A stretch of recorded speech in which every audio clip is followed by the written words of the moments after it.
Am I audible? Good morning, good morning.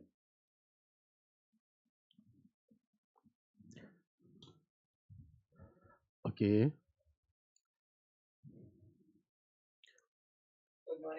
Good morning to all of you. So we are still discussing revolutionary activities. Okay.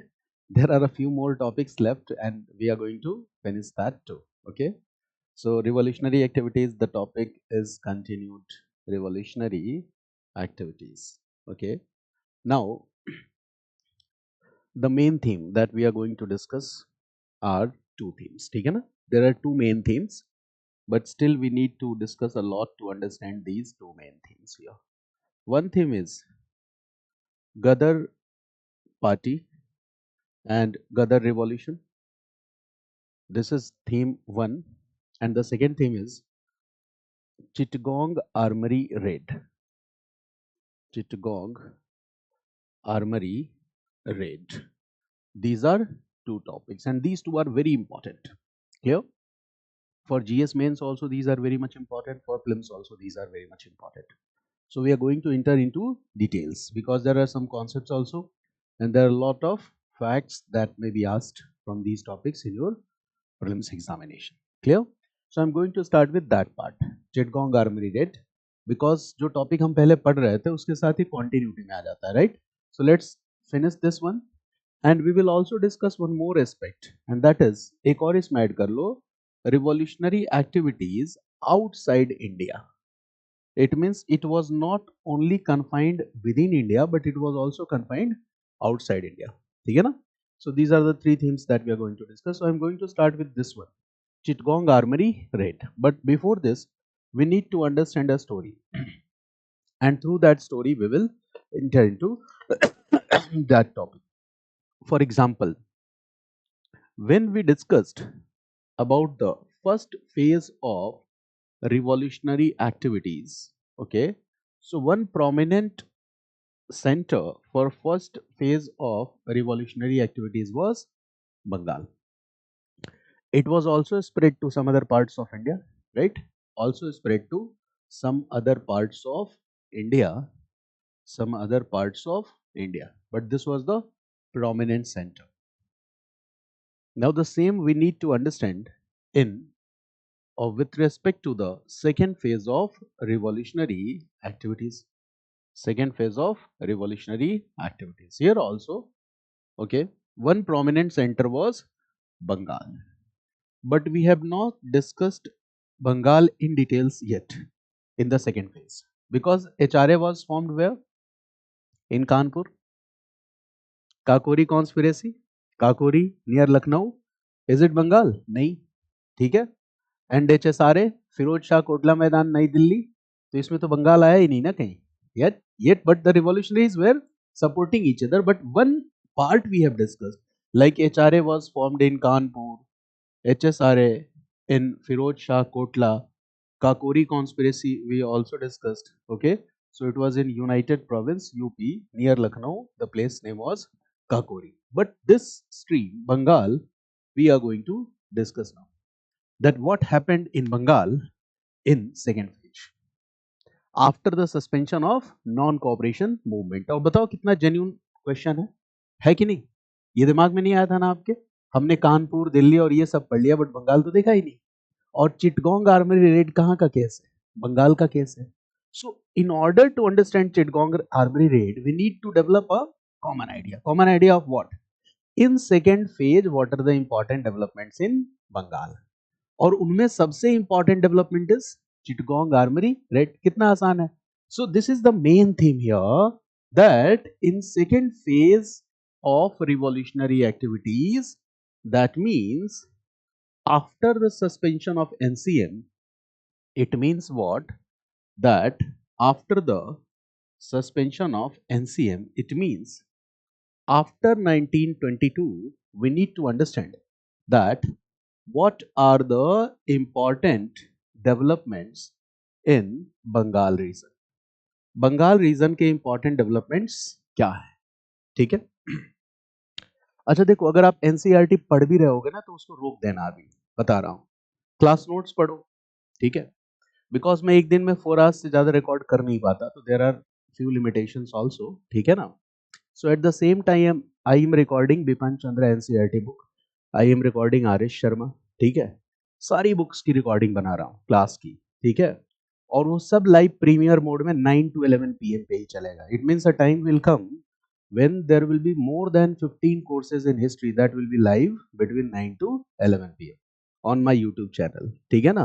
And students can watch it according to their preference. किसी को मन नहीं लग रहा है spectrum पढ़ना ही है, तो पढ़ लो स्पेक्ट्रम, ठीक है. लेकिन जो सबसे कोर क्लासेस है वो ये है, ठीक है ना. तो NCERT also I will come with the NCERT. I am recording everything, solution and all this. So 9 to 11 slot पे यूट्यूब चैनल पे सारी वीडियोस को एक साथ में लाइव प्रीमियर करूंगा. तो वो धीरे धीरे अभी बन रहा है ना. It will take time at least 4 months, ठीक है. 4 या 5 months के बाद हिस्ट्री से रिलेटेड कोई भी ऐसा प्रोडक्ट नहीं होगा. Right now in 2 mediums and the third medium will be English, Hindi and English mix, है ना. तो at least 15 to 20 courses will be live. तो आप अपने प्रेफरेंस से रीड कर लेना. करंट अफेयर भी मैं पढ़ा दूंगा. बट चूंकि आपने फाउंडेशन कोर्स में इतना टाइम दिया है, तो आपको इधर उधर ज्यादा देखने की जरूरत नहीं है, ठीक है ना. Because these classes are the most important classes among all the classes, ठीक है ना. क्योंकि इसमें सब कुछ इंटीग्रेट है, ठीक है ना. ये ध्यान रखना है. तो important developments in Bengal region, let's discuss क्या है important development in Bengal region. तो देखो बंगाल रीजन में क्या होता है, गेस करो. When NCM was in progress, what happened? The revolutionary activities were suspended. वो सस्पेंड हो गई. तो when NCM will be suspended, the revolutionary activities will revive again. And when the revolutionary activities will revive, which organizations will revive? Now you know the name: Anushilan Samiti, Yugantar Group. These will revive again. So you can write this point, write this, that in Bengal, after the suspension of NCM, revolutionary organizations revived again. Revolutionary organizations revived again, like अनुशीलन समिति, like Jugantar group. और अनुशीलन समिति के तो बहुत सारे branches थे ना. There were lot of branches of Anushilan Samiti. तो दे विल रिवाइव अगेन, ठीक है. Now what will be the British outlook, ठीक है, towards these organisations. First phase में सबसे ज्यादा इंटेंस रिवॉल्यूशनरी एक्टिविटीज किसका था, बताओ. पहले फेज में सबसे ज्यादा इंटेंस किसका है? इन्हीं का तो है, अनुशीलन समिति एंड युगांतर ग्रुप. तो ब्रिटिश अथॉरिटीज का रिएक्शन क्या होगा जैसे ये रिवाइव करना शुरू करेंगी? British authorities will have the outlook of, okay, brutal suppression और repression of these revolutionary organisations. आप खुद सोचो कि ये नाम सेकेंड फेज में इतना पॉपुलर क्यों नहीं हो पाया? क्योंकि फर्स्ट फेज में बहुत ज्यादा पॉपुलर था. मेरी बात समझ गया ना. सेकेंड फेज में रिवाइव करने की कोशिश करेंगे, but the British colonial authority are alert. उनको पता है. अनुशीलन समिति सुनते ही उनके कान खड़े हो जाते हैं. अच्छा, अनुशीलन समिति की मीटिंग है, बैन करो, ऑर्गेनाइजेशन बैन करो, ये सब होना शुरू हो जाएगा. इसीलिए यहाँ पे ये ऑर्गेनाइजेशन का नाम कम सुनने को मिलता है. ज्यादातर हमें क्या सुनने को मिलता है? HRA, HSRA, और वो नए ऑर्गेनाइजेशन थे. मेरी बात समझ गया. ये कॉन्सेप्ट है. बट फिर भी what we see is that, okay, now read this: British authorities outlook was the outlook of repression or brutal suppression of these revolutionary activities. British outlook तो यही है, ठीक है. brutal suppression of these revolutionary activities. British authorities कभी नहीं चाहेंगी कि revolutionary activities, ठीक है ना, आगे बढ़े, ठीक है. अब आप ये बताओ कि क्या, जैसे ये क्वेश्चन कल किसी ने मुझसे पूछा था, क्या इंडियन नेशनल कांग्रेस में कुछ लीडर्स ऐसे नहीं होंगे जो रिवॉल्यूशनरी आइडियाज से इंस्पायर होंगे, मोटिवेटेड होंगे? यस और no? Yes. there will be many leaders in Indian National Congress who are inspired and motivated by the revolutionary ideas. Is it possible that you are member of Indian National Congress and at the same time you are member of Yugantar Party? Yes or no? हाँ भाई, Indian national Congress का member होते होते जब मुस्लिम league के member दोनों साथ साथ हो सकते हो, तो क्यों पॉसिबल नहीं है? It is a possibility. It is a possibility that you are a member of Indian national Congress and at the same time you are a member of Anushilan Samiti. तो देखो, जब आप इंडिविजुअली ऑपरेट करोगे तो ब्रिटिश गवर्नमेंट आपको easily suppress कर सकती है.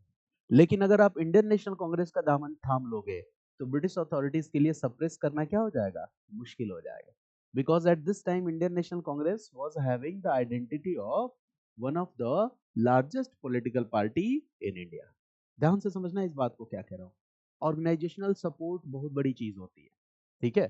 For example I am teaching individually, it will take 1 or 2 years to make myself a brand, but किसी बड़े ब्रांड के प्लेटफॉर्म पे मैं पढ़ाता तो 3 to 4 months, इससे ज्यादा तो नहीं लगता ना। तो ऑर्गेनाइजेशन का तो एक बहुत बड़ा रोल होता ही है। यहाँ पे क्या होगा कि Subhash Chandra Bose mind is filled with revolutionary spirit, and there is another leader Indian national Congress जिनका नाम है जे एम सेन गुप्ता, ठीक है ना। तो ये दो लीडर्स हैं, एक Subhash Chandra Bose and the second is J M Sen Gupta. तो सुभाष चंद्र बोस का जो ग्रुप है, ठीक है, युगांतर पार्टी और इससे जुड़े हुए लोग आके किससे जुड़ जाते हैं, सुभाष चंद्र बोस से, और अनुशीलन समिति और इससे जुड़े हुए रिवॉल्यूशनरीज आके किससे जुड़ जाते हैं, जे एम सेन गुप्ता से। तो इस तरह से दो विंग्स बन जाती है, ठीक है। यानी इंडियन नेशनल कांग्रेस के अंदर भी रिवॉल्यूशनरी स्पिरिट को सपोर्ट करने वाले लीडर्स हैं, और अब उन लीडर्स को दो बड़े लीडर, अब उस पूरी की पूरी मतलब रिवॉल्यूशनरी जो रिवॉल्यूशनरी डेवलपमेंट है इसको टू लीडर्स रिप्रेजेंट कर रहा है। One name is Subhash Chandra Bose and the another name is J M Sen Gupta. These two names are very important names. So you can write here that INC official platform, ठीक है। अब यहाँ पे आप लिखेंगे leaders with revolutionary spirit, leaders with revolutionary spirit.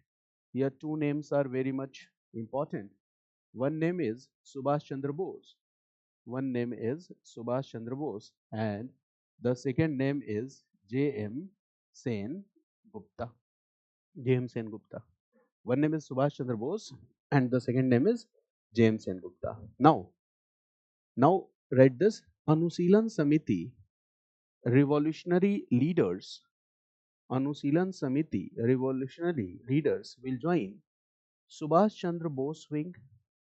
Anusilan Samiti, revolutionary leaders will join Subhash Chandra Bose wing, and James N. Gupta, okay, and Jugantar Group, revolutionary leaders. Jugantar Group revolutionary leaders joined James N Gupta wing, James N Gupta wing, इन्होंने James N Gupta wing को join कर लिया। अब आपको एक बात समझनी है कि between the revolutionaries and INC और आईएनसी लीडर्स, ठीक है ना, इन दोनों को एक साथ जोड़ के रखने वाला जो लीडर था उस लीडर का नाम है C R Das, Chittaranjan Das. He was the person who was acting like a bridge between revolutionaries and the leaders of Indian National Congress. और उस ब्रिज की वजह से ये दोनों चीजें क्या नजर आ रही हैं, जुड़ी हुई नजर आ रही हैं। समझ गया ना? So you can write this that prominent leader C.R. Das, that is Chittaranjan Das, prominent leader C.R. Das, Chittaranjan Das was acting like a bridge. Prominent leader C.R. Das, Chittaranjan Das, was acting like a bridge. He was acting like a bridge between revolutionaries and between revolutionaries and between revolutionaries, okay, and Indian National Congress. Between revolutionaries and Indian National Congress. ये बात समझ गए? अब इसके बाद आओ और एक बात समझो। In first phase, revolutionaries believed only on what? Individual heroic action. पहले फेज में तो यही था ना, they believed only in what? Individual heroic action. उनको लगता था कि शायद ऐसा करके we can create a sense of fear in the minds of Britishers. अब सेकेंड फेज में क्या हो रहा है? राम प्रसाद बिस्मिल की कहानी बताया था आपको। क्या कहा था राम प्रसाद बिस्मिल ने? कि individual heroic action is not sufficient, we need to follow a national strategy, ठीक है, new strategy, and this new strategy is what? Okay, कि to gain the mass support to execute the idea of national liberation, ठीक है, बड़े से बड़े जन समर्थन को इकट्ठा करो और तब आप राष्ट्रीय स्वतंत्रता के उद्देश्य को पा सकते हो। You to execute this vision of national liberation, you will have to get what? Mass support. तो देखो, in second phase, right, revolutionaries also realized In second phase, revolutionaries also realized the inadequacy of individual heroic action. In second phase, revolutionaries also realized the inadequacy of individual heroic action, and now they formulated new strategy to secure liberation of India, to secure liberation of India. They formulated new strategy to secure the liberation of India. और वो नई strategy क्या है? ठीक है, तो देखो, believing in the support, believing in the capacity of the masses, पहली चीज, प्लस, ठीक है, the idea of a revolution, the idea of a revolution, believing in the capacity of the masses plus the idea of the revolution, plus we can say it like armed seizure of power, armed seizure of power, ठीक है ना, armed seizure of power, इसका मतलब we will fight with British, okay, we will fight with British, that is the revolution. और जब आप लड़ोगे तो क्या होगा? Obviously use of violence, so that will be what? Armed seizure of power will do revolution, support of the masses. This all is indicating what? That now the movement in second phase is inclined towards socialist ideas. Now the movement in the second phase is inclined towards socialist ideas. तो ये चीजों की बात पता है कब चल रही थी? एनसीएम के बाद और सीडीएम के पहले ये आइडिया सबसे प्रोमिनेंट था, लेकिन बीच में गांधी जी आते हैं और वो कौन सा मूवमेंट चला देते हैं? Civil disobedience movement. और वो भी बाद में जाके क्या हो जाता है? उसका मतलब it is not failed but still it failed to realise its political objective. ये तो बात आपको पता है ना। तो इस पूरे के पूरे फेज में डिबेट यही चल रहा है और इसी टाइम में सुभाष चंद्र बोस का एक स्टेटमेंट है, the statement of Subhash Chandra Bose. What Subhash Chandra Bose is saying? Subhash Chandra Bose said that, इन्होंने ये कहा कि the revolutionaries whatever they are doing, these are not acts of terrorism. ठीक है, हिंदुस्तान में जो काम भी रिवॉल्यूशनरीज कर रहे हैं इसको आप एक्ट्स ऑफ टेररिज्म की कैटेगरी में नहीं रख सकते।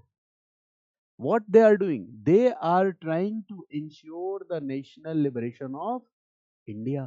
वो national liberation of India को ensure करना चाहते हैं। You cannot put it in the category of acts of terrorism. What is indicating? What does this indicate?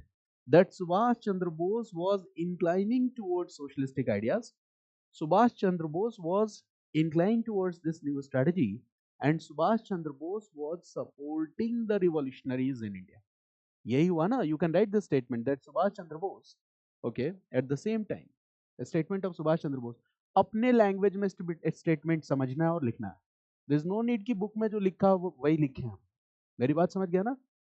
कोई भी हिस्ट्री की कोई भी कहानी ऐसी नहीं है जो कंप्लीट ट्रू है। मेरी बात समझ गया ना? Whatever has been written in history, it's not complete truth or absolute truth. ठीक है, जैसे मैं आपके आपके पास लाइफ की आपसे एक कहानी पूछूं, ठीक है, जैसे मान लो कि प्रिंस ये आकाश है, आकाश का ब्रेकअप 1 साल पहले हो गया और मैं आकाश से पूछूं आकाश ब्रेकअप क्यों हुआ, तो आकाश अपना नैरेटिव सुनाएंगे क्योंकि मैं बहुत अच्छा लड़का हूँ, गलती उधर से थी। ठीक है, अच्छा अगर वही कहानी मैं दूसरी पार्टी से पूछ लूं कि ब्रेकअप क्यों हुआ, तो वहां पे कहानी कुछ और होगी। मेरी बात समझ गया ना? और अगर इन दोनों की कहानी को सुन के मैं स्टोरी लिखने बैठूं, इतिहास लिखने बैठूं कि आखिर ये हुआ कैसे, तो क्या आपको लग रहा है कि आपको जो स्टोरी मिलेगी वो एग्जैक्ट और accurate picture of the past है? नहीं, इतिहास भी कुछ ऐसा है। Historian tries to reach near to whatever has happened. ठीक है, कुछ लोग ज्यादा नजदीक पहुंच जाते हैं, कुछ लोग नजदीक नहीं पहुंचते हैं सत्य के, ट्रूथ के, कुछ नजदीक पहुंचना ही नहीं चाहते, कुछ झूठ ही झूठ लिखते हैं। समझ गया ना? तो हिस्टोरियंस का काम यही है। ठीक है, everyone tries to reach near to the what was the actual truth but no one reaches. ठीक है, जो ज्यादा नजदीक है उन्हीं के वैलिड ओपिनियंस को हम क्या कहते हैं कि दीज ओपिनियंस आर वैलिडेटेड। इतनी सी बात है। ठीक है, तो इसीलिए बहुत तनाव नहीं लेना, और हिस्ट्री को पढ़ने के बाद खुद भी सोचना है, खुद भी दिमाग लगाना है कि ऐसा क्यों हुआ, ठीक है, ये बात समझनी है। तो right this, Subhash Chandra Bose said that the the acts done by revolutionaries in India, the acts done or committed by revolutionaries in India, the acts done by revolutionaries in India, the acts done by revolutionaries in India should not be considered as acts of terrorism, should not be considered as acts of terrorism, should not be considered as acts of terrorism. जैसे क्या था, Kakori conspiracy, Subhash Chandra Bose से वो कहोगे तो वो कहेंगे this is not acts of terrorism, ठीक है। अगर आर्म से स्मगलिंग कर रहा है कोई रिवॉल्यूशनरीज, आपने पकड़ लिया, तो सुभाष चंद्र बोस कहेंगे वो स्मगलिंग क्यों ना करे, केवल अंग्रेज हथियार रख के घूमेंगे, ठीक है, इंडियंस को अलाउ क्यों नहीं कर रहे हो, ठीक है। तो this is the outlook of Subhash Chandra Bose, got it, okay. So this is not acts of terrorism, right? Revolutionaries are basically fighting for their national liberation. Revolutionaries are basically fighting for their national liberation.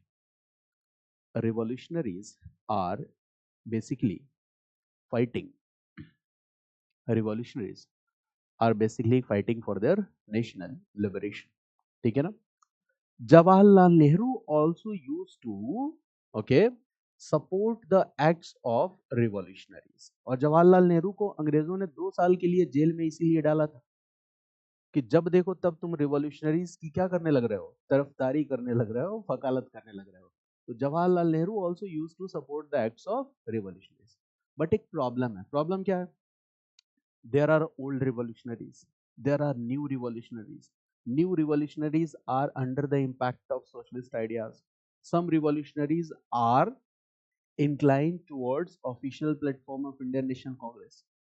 So we can say that here in the revolutionaries also some fractional differences appeared in this phase. और होगा कि नहीं बताओ, revolutionary में भी कई सारा, अच्छा देखो, some revolutionaries will support what, communist ideas, some revolutionaries will support what, socialist ideas। और आपको पता है कम्युनिज्म क्या है, it is a radical version of socialism, world history मैंने बताया है। तो right this point that in the second phase, in the second phase, okay, fractional differences appeared within these revolutionaries also. Fractional differences also appeared between these revolutionaries, okay, fractional differences appeared also between these revolutionaries, fractional differences also appeared between these revolutionaries। अच्छा, fractional differences क्या बता रहा है, lack of unity बता रहा है ना। और ब्रिटिश गवर्नमेंट का आउटलुक क्या है, outlook is strict separation. So what will happen, okay, तो राइट दिस, ओके, यहाँ पे फ्रैक्शनल डिफरेंसेस है, right, plus British authorities were, plus British authorities were trying to forcefully suppress this revolutionary activities in India, trying to forcefully suppress these revolutionaries activities in India, in India, ठीक है। अब इस पूरे के पूरे, yes please, देखो, I am just telling you, जैसे देर second phase और फर्स्ट फेज के बीच में गैप क्या है, 1920 to 22, देर ओनली 2 years, ठीक है ना। तो there old revolution, suppose just consider we all are revolutionaries, ठीक है ना, and I am saying that I believe in individual heroic action, and you are saying no, no, no, this is not good. You are our leader. If you will do this, police authorities will arrest you, they will execute you, they will hang you, तो इससे हमारा movement खत्म हो जाएगा। I am saying no, no, I will do individual heroic action. फिर आप समझाओगे मुझे, भाई आप फेस हो हमारे मूवमेंट के, आपको एग्जीक्यूट करके हैंग कर देंगे, हमारा मूवमेंट ही खत्म हो जाएगा। आप इस बात को समझो, मेरी बात समझ गए ना, ये आइडिया है। उस कुछ लोग क्या कहेंगे कि we are incline towards socialist ideas, we are incline towards communist ideas, ये सब कुछ हो रहा है। और इस बीच में ब्रिटिश अथॉरिटीज क्या कर रहे हैं, ठीक है, जहां मौका मिल रहा है वहां इनको वो सप्रेस कर रहा है।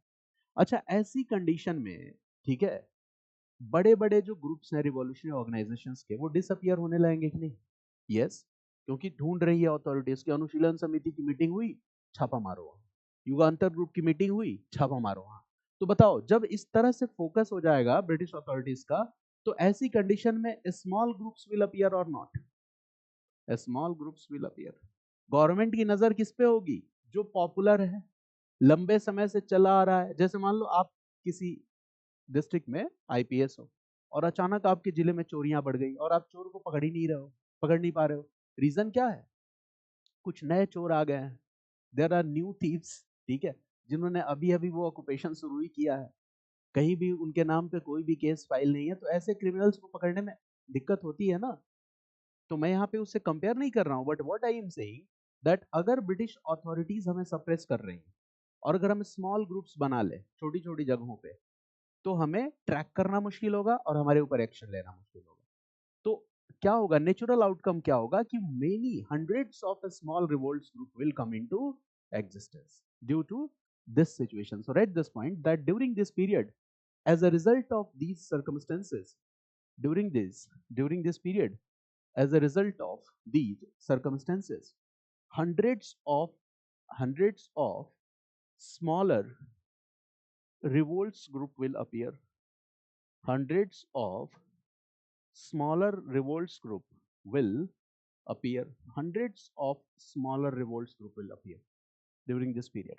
Hundreds of smaller revolts group will appear. ठीक है।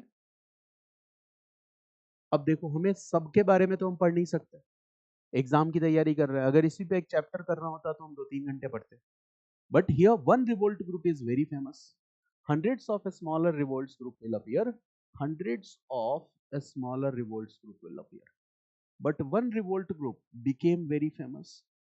एक रिवोल्ट ग्रुप बहुत फेमस हुआ, became very famous, and this revolt group was in Chittagong.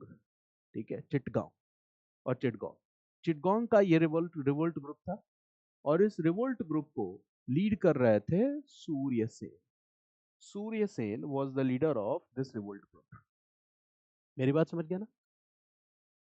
कहानी समझ में आई? Second phase Surya Sen. Okay. He was also known as Master Da. He was a teacher basically. He was also known as Master Da. ठीक है. He was a teacher. He was a good organizer. He was a teacher. He was a good organizer. He was an excellent orator. Okay. He was an excellent orator. Okay. He was very popular also. He was very popular also. He was very popular also.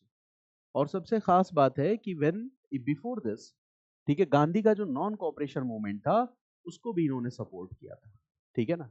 He also supported the non cooperation movement. Okay. Now what we see is that, okay, he was already arrested due to his you can say that rebellious attitude and revolutionary activities. ठीक है ना? तो 1926 में एक बार arrest भी हुए थे और 1928 में ये रिलीज होकर बाहर आ गए. इसके बाद, ठीक है, चिटगोंग में एक डिस्ट्रिक्ट कांग्रेस कमेटी बनाई गई. मेरी बात समझ गया ना? और Surya Sen was the secretary of that district Congress committee in Chittagong. ठीक है. So that event is in the year 1929. Now master da Surya Sen was also the secretary of district congress committee in Chittagong.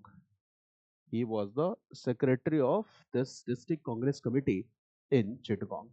ठीक है ना?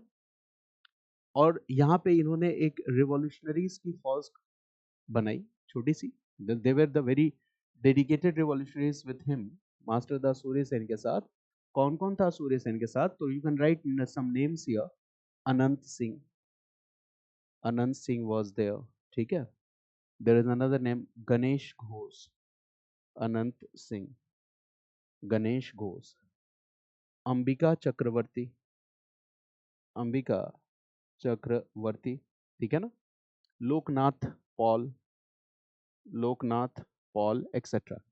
ओके. दे वर हिज डेडिकेटेड फॉलोअर्स, दे वर his dedicated followers. ये सब लोग इनके एकदम करीबी दोस्त थे, जिगरी दोस्त थे. ठीक है. Dedicated followers. Now they made a plan. और वो प्लान क्या था?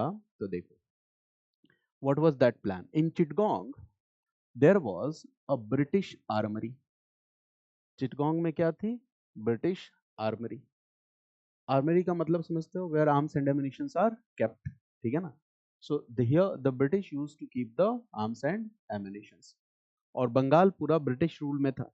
Chittagong was also under the British rule, ठीक है।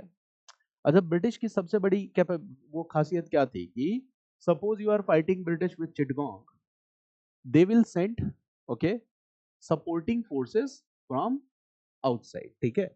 यहाँ पे अगर आपने अंग्रेजों से लड़ाई शुरू कर दी तो क्या कर देंगे वो, है ना, मिलिट्री रिइंफोर्समेंट भेज देंगे, सपोर्ट भेज देंगे, ठीक है। फिर आपको सप्रेस कर दिया जाएगा। तो इनका प्लान क्या था? इनका प्लान ये था कि हमें इस आर्मरी पे रेड करना है। Revolutionaries will read this armoury, ठीक है। They will read this armoury and they will do what? They will cut all the connections, like जो रेलवे लाइंस है, रोड्स हैं, इन सबको डैमेज कर दो। रेलवे लाइंस को डैमेज कर दो, रोड्स को डैमेज कर दो, ठीक है। बाहर से आने वाले सारे कनेक्शंस को क्या कर दो? डिसरप्ट कर दो।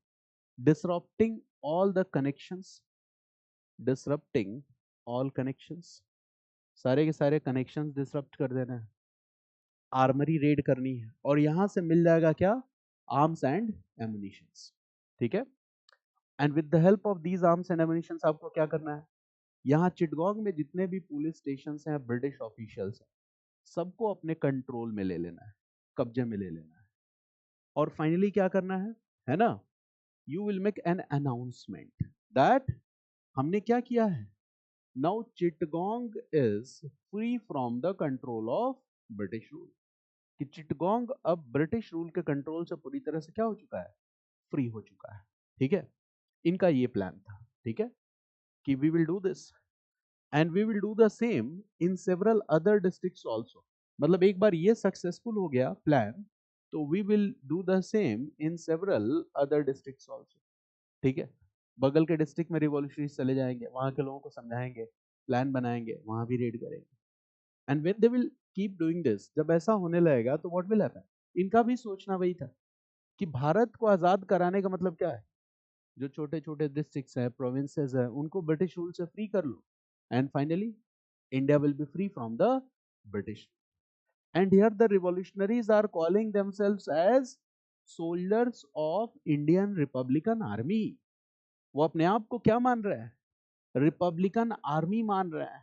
ये सबसे बड़ी बात है। तो कैसे आप टेररिज्म कह सकते हो? You cannot call it an act of terrorism. So you can write here that the revolutionaries called themselves as the soldiers of Republican Army. They called themselves as the soldiers of Republican Army. Soldiers of Republican Army का the action plan was carefully prepared.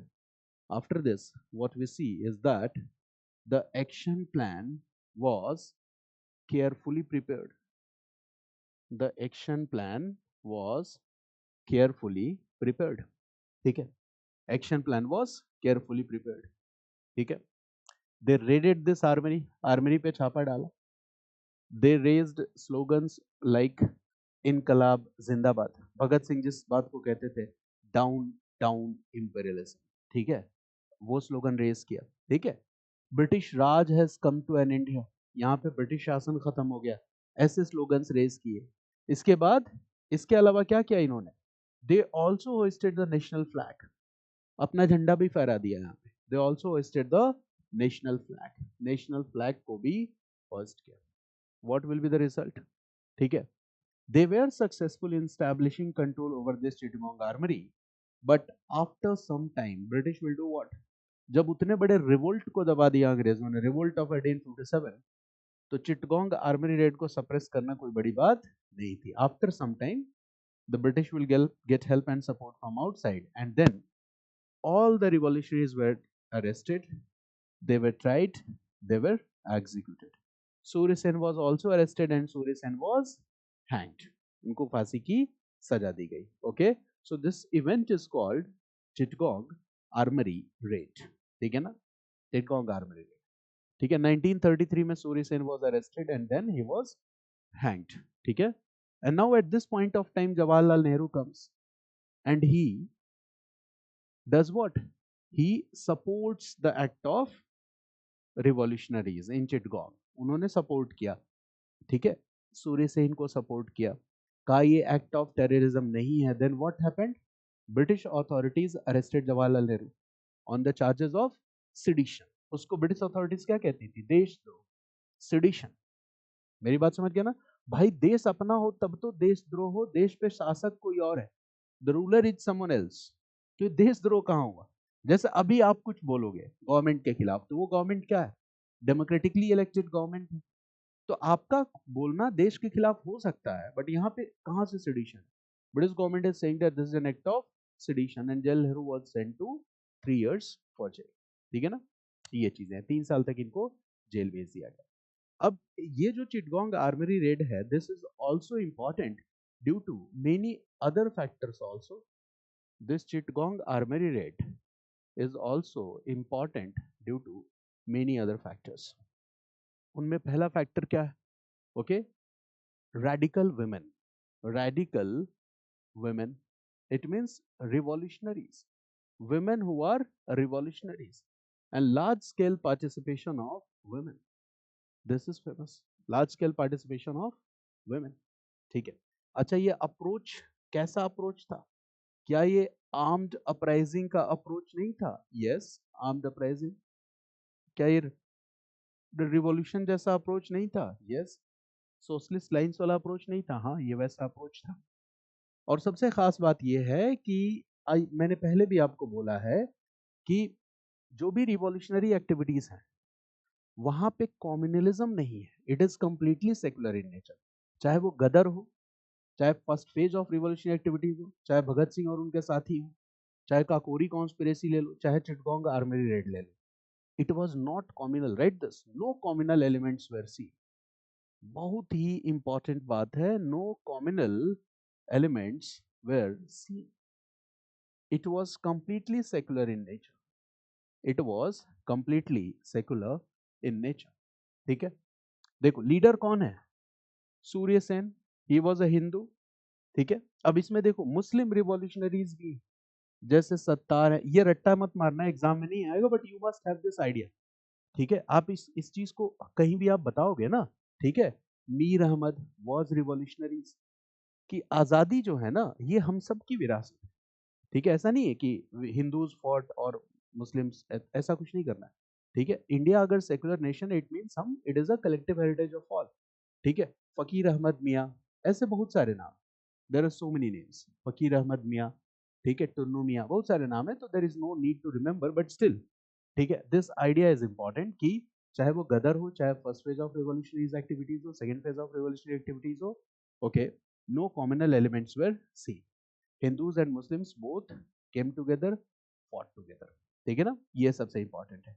अब जैसे कुछ women revolutionaries का नाम मैं आपको बताऊं, right this, एक रिवॉल्यूशनरी का नाम है प्रीति लता, प्रीति लता वाडेदार, वाडेदार, प्रीति लता वाडेदार, ठीक है। इन्होंने क्या किया था, she conducted raid with her friends on our railway institute, ठीक है, वहां पे रेड किया, ठीक है, and then she died by consuming potassium cyanide capsule, हिम्मत देखो, ठीक है ना। women, women radical revolutionaries, read this, raided, इन्होंने क्या किया, raided a British Railway Institute, ठीक है, and died by consuming potassium cyanide, ठीक है। You need courage to do this. In the same way, ठीक है, कल्पना दत्त, कल्पना Dutt, this is also an important name, Kalpana Dutt, she was arrested with Surya Sen, ठीक है, इनको life sentence मिली थी कल्पना दत्त को, she was arrested with Surya Sen, ठीक है, she got life sentence, ठीक है, लेकिन बाद में इनको रिलीज कर दिया गया था, ठीक है। इसके बाद और दो नाम बता रहा हूं आपको, one name is Shanti Ghosh and Suniti Chaudhary, Shanti Ghosh plus plus Suniti Chaudhary, Shanti Ghosh plus Suniti Chaudhary, what is important about them, ठीक है, they shot dead a British officer, ठीक है, डिस्ट्रिक्ट मजिस्ट्रेट, उसको गोली मार दी, right this, okay, District magistrate, they shot that district magistrate. District magistrate को गोली मारा. Okay. Then there is another name, that is Beena Das. Beena Das. ठीक है. Beena Das. What she did? ठीक है. At the convocation she was getting the degree. और degree को कौन दे रहा था? गवर्नर. ठीक है. डिग्री लिया और गवर्नर को गोली मार दी.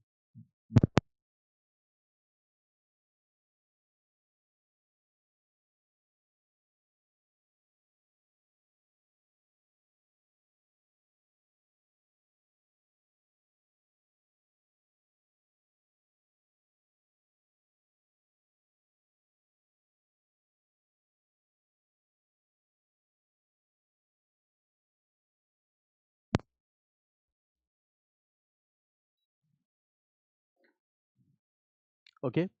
So what Beena Das did? Okay. So she shot governor while receiving degree at a convocation. Right this? ठीक है. Shot the governor while receiving degree. Okay. During convocation. और यहाँ पे एक स्टोरी बताऊं. भारत आजाद हो गया 1947. ठीक है. बहुत सारे रिवोल्यूशनरीज कहाँ गए किसी को पता भी नहीं चला. ठीक है. 1986 में बीना दास लोगों को कहाँ मिली? ऋषिकेश में. ठीक है. और ये तो बीना दास है. Women revolutionaries. ठीक है ना.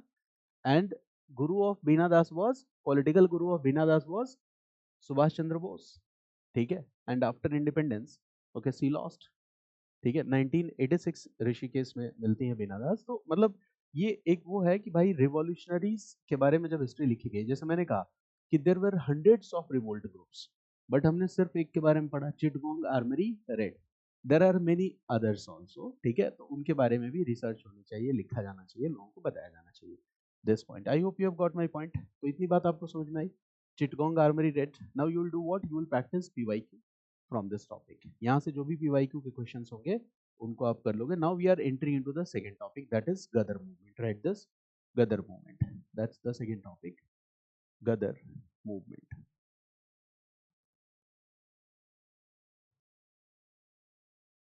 गदर movement, this is an important topic. ठीक है. आप सीधा सीधा क्वेश्चन जीएस मेंस में एक्सपेक्ट कर सकते हो गदर मूवमेंट से. First I will discuss some facts with you and then I will discuss the concept कि कैसे गदर मूवमेंट शुरू हुआ. ठीक है ना. तो देखो, इंडिया में हम ले लेते हैं एक प्रोविंस को, दैट इज पंजाब. ठीक है. Punjab. Okay. And now from Punjab the people migrated to west coast of North America. People started migrating where? To the west coast. Read this, west coast of North America. यहाँ migrate होने लगे. West coast of North America. The people started migrating, and this migration started in the year 1904. 1904 से ये migration start हुआ. Migration क्यों हुआ होगा? इसके पीछे क्या रीजन रहा होगा? तो obviously there are what? Right here there may be challenges in agriculture here. Challenges in agriculture एक ये रीजन हो सकता है. ठीक है. Financial difficulties faced by these people. ठीक है. No means of livelihood were available. Okay. Their businesses were collapsing. ये सारे रीजन थे 1904 में. And why all this was happening? Due to the colonial rule. इसी वजह से हो रहा था ना. Colonial rule will have an adverse effect on, okay, your economic system. So this all was happening. Now what happened? The people started migrating from Punjab to the west coast of North America, but the British authorities wanted that the people should go to those countries where there are British planters and they are in the need of the workers. मेरी बात समझ गया ना. British authorities क्या चाहेंगे कि ये लोग अगर माइग्रेट कर भी रहे तो कहाँ जाए? जहां पे पहले से ब्रिटिश प्लांटर्स हैं और उनको वर्कर की जरूरत है, वर्कफोर्स की जरूरत है. जैसे एग्जांपल फिजी. ठीक है. In Fiji there were British planters. Fiji में कौन था? British planters. And these British planters need workforce. Workforce. So they will ask the British government ना, यहाँ पे ब्रिटिश प्लांटर्स को जो बेनिफिट होगा वो बेनिफिट कहाँ जाने वाला है बताओ? इंग्लैंड ही तो जाने वाला है ना. These people are the British planters, so whatever be the benefit will go to England. This is very simple. So they will request British government. ये British government से request करेंगे कि भाई कुछ ऐसा करो कि इंडियन वर्कफोर्स कहाँ आ जाए, फिजी में आए, जिससे हमारी हेल्प हो. और आपको पता है एक बार साउथ अफ्रीका भी गए थे लोग, Indian workforce. I have already discuss what happened with them. British promised that we will give you franchise, but later they bring what? Disfranchisement Act. याद है ना, इंडेंचर्ड लेबर वाली कहानी. तो इस बार लोगों ने क्या किया कि माइग्रेट होकर कहाँ जाना शुरू कर दिया? West coast of North America. दूसरी चीज देखो, ब्रिटिश पार्लियामेंट में there was a officer that was called secretary of state for India. वो था ना. अब वो था secretary of state for India, यानी India was a colony of Britain. तो क्राउन का representative was viceroy and parliament को रिप्रेजेंट कौन कर रहा था? Secretary of state. ठीक है. Now secretary of state should protect the rights of Indian people who are going here, कि अगर ये माइग्रेंट्स जा रहे हैं या रह रहे हैं और अगर किसी इकोनॉमिक एक्टिविटीज में पार्टिसिपेट कर रहे हैं तो इनको ऐसा करने देना चाहिए. But what was happening? This country will bring strict immigration laws. Indians को आने से रोकने की कोशिश करेंगे. And those strict immigration laws were further supported by SOS, secretary of state of India who was in British parliament. मेरी बात समझ गया ना? तो यहाँ पे स्ट्रिक्ट इमिग्रेशन लॉज को सेक्रेटरी ऑफ स्टेट सपोर्ट कर रहा है. क्यों? क्योंकि यहाँ पे अगर इंडियन वर्कर्स नहीं जाएंगे, पीजेंट्स नहीं जाएंगे, तो वो कहाँ जाएंगे? फिजी जाएंगे. फिजी जाएंगे तो ब्रिटिश प्लांटर्स को फायदा होगा. ब्रिटिश प्लांटर्स को फायदा होगा तो अल्टीमेटली इससे किसको फायदा होगा? ब्रिटिश इकोनॉमी को फायदा होगा. ये सबसे इंपॉर्टेंट आइडिया. क्या बात आप समझ रहे हो मेरी बात को? कि Indian people read this Indian immigrants here, we see what? Indian immigrants. Okay. और अचानक से जैसे लोग कनाडा खूब जाते हैं ना, ठीक है, पंजाब पंजाब के लोग, वैसा ही कुछ समझ लो कि सारे इंडियन एक के बाद एक के बाद एक सब निकलने लगे इधर ही. ठीक है, on the west coast of North America. ठीक है. तो इनके दो सबसे पॉपुलर डेस्टिनेशन थे. इनको लगा कि अगर हम कनाडा में सेटल हो गए या यूएसए में सेटल हो गए तो फिर ठीक है बेटर होगा हमारे फ्यूचर के लिए. There are greater economic aspects and they're shifting to Canada and US. Read this. The authorities in these countries, the authorities in these countries introduced strict immigration laws. The authorities in these countries introduced strict immigration laws. The authorities in these countries introduced strict immigration laws. And right, next point, that the SOS for India, SOS for India, ये कहाँ रहता था? इन British parliament. In British parliament also supported these strict immigration laws. SOS for India in British Parliament also supported this strict immigration laws. He also supported this strict immigration laws. उसने भी support किया. And what was the reason? Reason क्या था support करने का? तो आपको पता है that if Indian immigrants will be stop to come here, they are given another option कि वो कहाँ जा सकते हैं? फिजी, जहाँ पे वो ब्रिटिश प्लांटर्स की नीड को फुलफिल कर सकते हैं. मेरी बात समझ गया ना? ये चीज है. अब देखो इसके बाद क्या होगा. एक तो स्ट्रिक्ट इमिग्रेशन लॉ हो गया जिससे आप इंडियंस को आने से रोक सकते हो. दूसरा तरीका हो सकता है, ठीक है, जैसे मान लो कि मैं विपिन का दोस्त हूँ, ठीक है, और मैं हर वीकेंड इसके फ्लैट पे पहुंच जाता हूँ, यार आज वीकेंड तुम्हारे साथ ही पार्टी करेंगे. और विपिन बिल्कुल नहीं चाहता कि सौरभ सर मेरे यहाँ आ जाए वीकेंड पे. ठीक है. तो जब 2-3 वीकेंड पे ऐसा होगा तो फिर जब मैं अगले वीकेंड पे आऊंगा तो विपिन का रिएक्शन चेंज होगा. ठीक है. वो बैठा रहेगा चुपचाप, मुझसे बात कम करेगा, या मैं जाऊंगा तो कहीं फोन पे लग जाएगा. ऐसा होगा ना? ठीक है. या कुछ ऐसा बिहेव करोगे जिससे कि मुझे खुद को थोड़ा ह्यूमिलेशन होगा और मैं आपके यहाँ आना बंद कर दूं. छोटी सी बात है. वैसे समझो कि यहाँ के लोग भी नहीं चाहते कि इंडियंस आए, तो वो क्या करेंगे? दूसरा ऑप्शन उनके पास क्या है? रेशियल डिस्क्रिमिनेशन है. यस. ये तो गवर्नमेंट के लेवल से हो रहा है, स्ट्रिक्ट इमिग्रेशन लॉ. दूसरा क्या शुरू हो जाएगा? Racial discrimination. Right this. The second discrimination that Indians will face here is racial discrimination. ठीक है, एक तो रेशियल डिस्क्रिमिनेशन फेस करेंगे, plus the local people in these countries will also disrespect Indians, saying them they are they are not the citizens of a free and independent nation. कहा यार तुम यहाँ पर आके फ्री होने का दावा ना किया करो, ठीक है, तुम्हारा कंट्री फ्री नहीं है और यहाँ पे तुम कह रहे हो हम फ्री और इंडिपेंडेंट सिटीजन का स्टेटस चाहिए। कहा अपनी कंट्री में गुलाम हो और दूसरे की कंट्री में आके फ्री एंड इंडिपेंडेंट सिटीजन का स्टेटस चाहिए, ये बोलना शुरू किया। अच्छा, इंडियंस को बुरा लगेगा कि नहीं? Is it humiliating? Yes, it is humiliating. So Indian immigrants who are reaching here, they are expecting that they should be considered as, ठीक है, they should be treated with respect, कि उनको भी rights मिलने चाहिए। And now the locals are saying, do you want rights? Okay, you belong to a nation that is not free, not independent, ठीक है, तो अपना right अपने ही देश में जाके मांगो ना, यहाँ क्यों आ गए हो? पहले अपना राइट वहां मांग लो इंडिया में, फिर हमसे आके अपने राइट्स की बात करना। तो ये बात बहुत चुभती थी इंडियंस को, ठीक है। तो फिर वहां पे रहने वाले लोगों ने डिसाइड किया कि we are not the citizens of a free और independent nation and that's why we are just living a life that is a life of disrespect and humility. So what we should do? We should fight for India's independence. हमें India के independence के लिए लड़ना चाहिए। Once we will be able to secure independence of India, we will be treated with respect and dignity all across the world. ये idea उनके दिमाग में आया। मेरी बात समझ गया ना पूरी ये कहानी? So at this point that the locals in these countries, the locals in these countries, okay,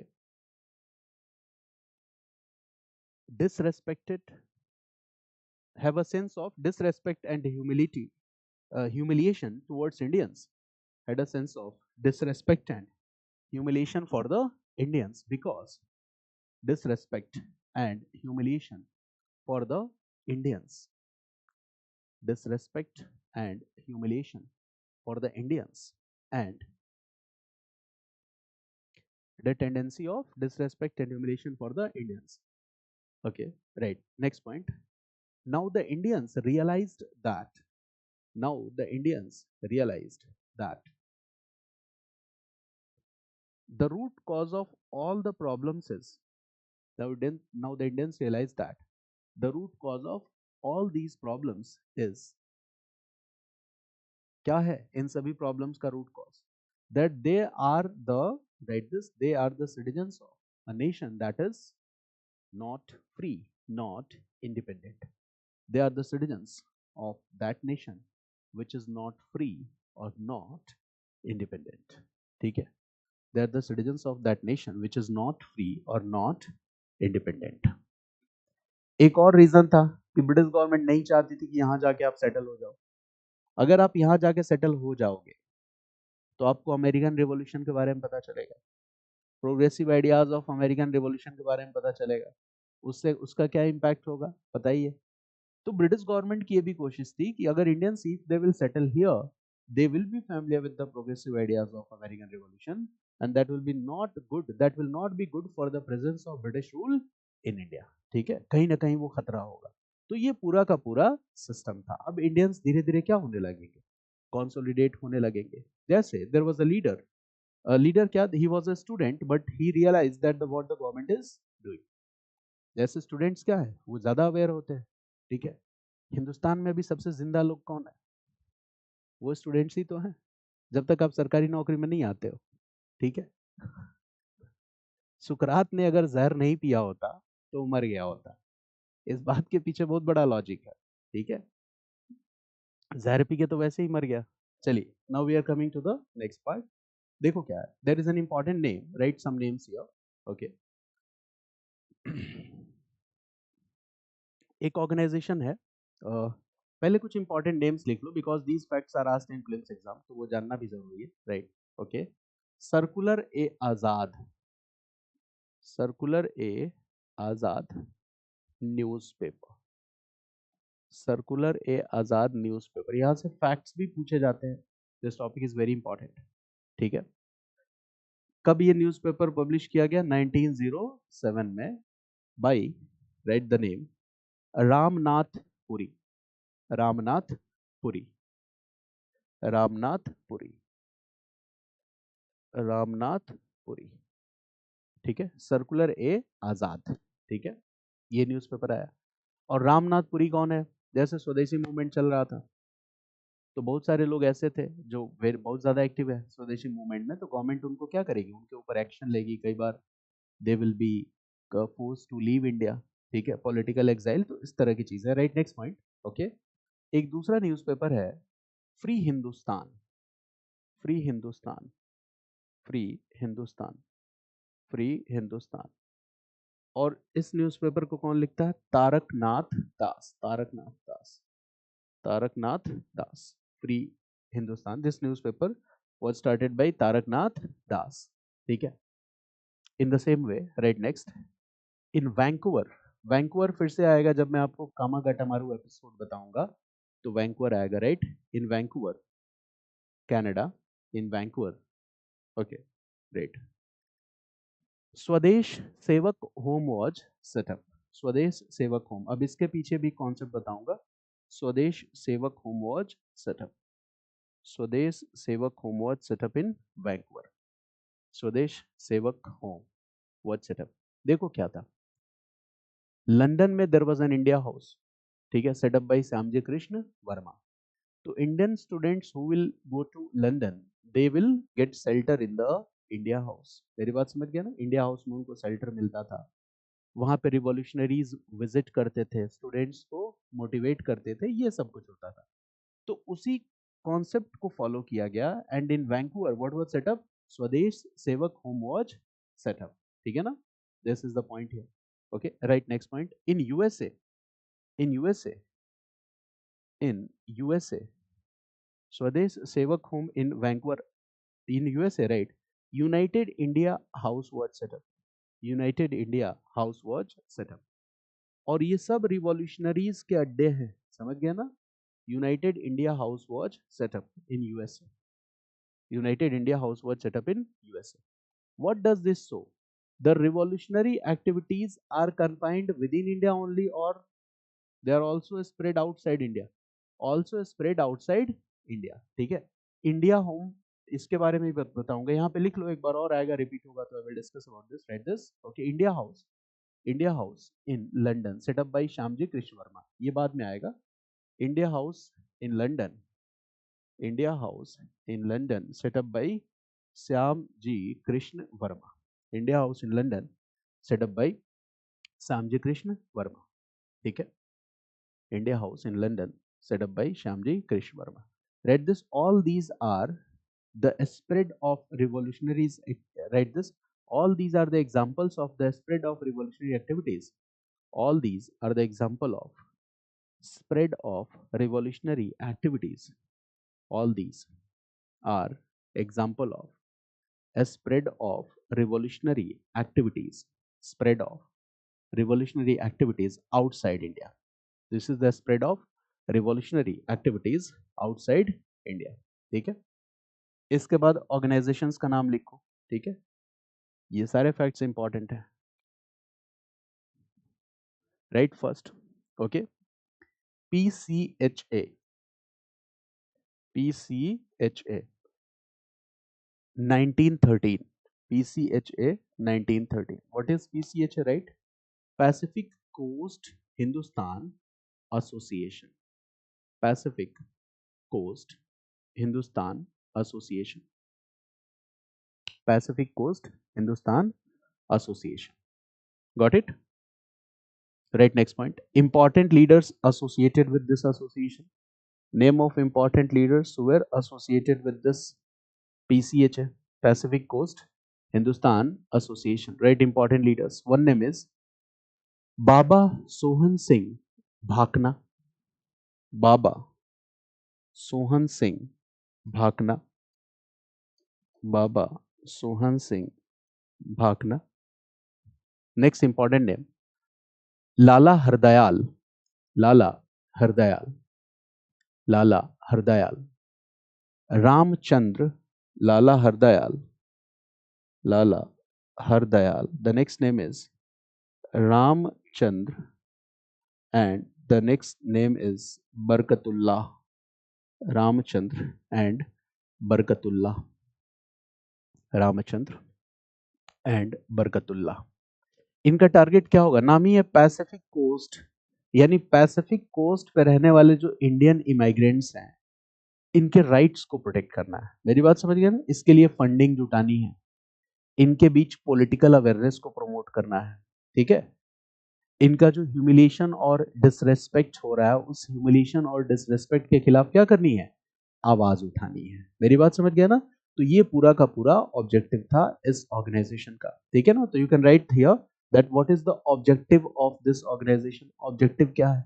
right some objective. Write objective number 1, to protect the rights of Indian immigrants, to protect the rights of Indian immigrants who are living on Pacific coast। मैंने बताया था ना western coast of north, ठीक है, America. कई बार question आ जाता है western coast या ईस्टर्न कोस्ट, ध्यान रखना प्रीलिम्स में। आप क्या याद रखोगे? वेस्टर्न कोस्ट पूछ लेते हो, ठीक है ना। पैसिफिक कोस्ट, वेस्टर्न कोस्ट, तो right this to protect the rights of Indian immigrants, ठीक है, who are living on the western coast, ठीक है। ये वेस्टर्न कोस्ट वाला याद रखना एग्जाम के लिए। दूसरा पॉइंट लिखो, okay, to protect the rights, हाँ, to collect fund, to collect fund, funding भी जरूरी होती है, to collect fund, right. Third point, promoting political awareness, promoting political awareness, है ना, right. Next point, okay, to get the support of Indian immigrants for the cause of freedom of India, to get the support of Indian immigrants for the cause of freedom of India, to get the support of Indian immigrants for the cause of, okay, freedom of India, for the cause of freedom of India, ठीक है। ये पूरा का पूरा motive था। और उसके बाद इसी बैनर से एक न्यूज़पेपर भी निकलता है, right this, a weekly newspaper was also published, weekly newspaper was also published and the name of this newspaper was, right, Gadar। ये पहले न्यूज़पेपर का नाम था Ghadar, right this, the name of this newspaper was Ghadar, the name of this newspaper was Ghadar. और Ghadar paper, right, first November 1913 को launch हुआ। Ghadar paper was launched on 1 November 1913 from San Francisco USA, from San Francisco USA, from San Francisco, USA. Gadar paper was launched on 1st November 1913 from San Francisco, USA. And the first edition was in Urdu language. ये भी पूछा जाता है। First edition of Gadar paper was in Urdu language. Urdu language. अच्छा, गदर paper जो launch हुआ, नाम इसका क्या है? गदर। गदर मीन्स व्हाट? रिवोल्ट, विद्रोह। It means the entire objective we have behind the release of this newspaper is what? Okay, now these people, these Indian immigrants are thinking to repeat the same intensity of revolt against British Raj in India like the revolt of 1857। Objective यही है कि अंग्रेजी राज के खिलाफ वैसा ही revolt करो, वैसा ही गदर करो जैसा कि रिवोल्ट ऑफ 1857 में हुआ था। एंड फॉर दिस, अब देखो ये जो गदर न्यूज़पेपर आ रहा है इसमें एक एडिटोरियल पेज होता था जिसका टाइटल होता था अंग्रेजी राज का दुश्मन। अब इससे आप अंदाजा लगा सकते हो, right, this editorial page in this Ghadar newspaper was अंग्रेजी राज का दुश्मन। इस तरह से लिखा जाता था आर्टिकल, अंग्रेजी राज का दुश्मन, अंग्रेजी राज का कच्चा चिट्ठा, ऐसे लिखते थे, अंग्रेजी राज का कच्चा चिट्ठा, अंग्रेजी राज का दुश्मन, अंग्रेजी राज का कच्चा चिट्ठा, अंग्रेजी राज का दुश्मन, अंग्रेजी राज का कच्चा चिट्ठा। And now what this newspaper will discuss, which issues the newspaper will discuss, guess करो कौन से issue discuss करेगा? The exploitation done by British in India, how the British are exploiting wealth from India, the land revenue policies, high rate of land revenue, how due to the British policies agriculture, okay, system of agriculture has been destroyed, peasants की स्थिति खराब है। हम यहाँ आने के लिए विवश क्यों है? Why we are forced to come here? ठीक है, because The economic prospects are not there in India because this all has been a result of the British economic policies. British economic policies की वजह से, ठीक है, ये सब हो रहा है. गवर्नमेंट हमारे पैसे को कहाँ खर्च कर रही है? मिलिट्री एक्सपेंडिचर पे. That is not needed. Government क्या कर रही है? हिंदू और मुस्लिम को आपस में लड़ा रही है, डिवाइड एंड रूल पॉलिसी कर रही है. So all this they will write in the newspaper.